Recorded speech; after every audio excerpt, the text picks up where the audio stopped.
how to log into Life360 and join a new circle. Hi everybody, welcome back to our channel. So in order to log into Life360 and join a new circle, you have to first of all install. So go to your app store and type in Life360 and install the app. After completely installing the app, select the open button, and there at the very bottom you can see sign in. Simply select that out. Now enter in your phone number registered to your 360 account and select the continue button. After which a verification code is going to be sent, so you just have to quickly enter in that. After which, once again, select the continue button.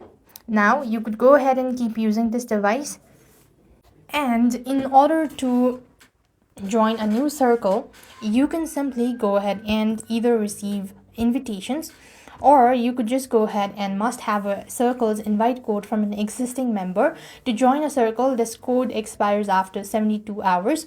So after setting up your account, you'll be prompted to enter your invitation code on the next field.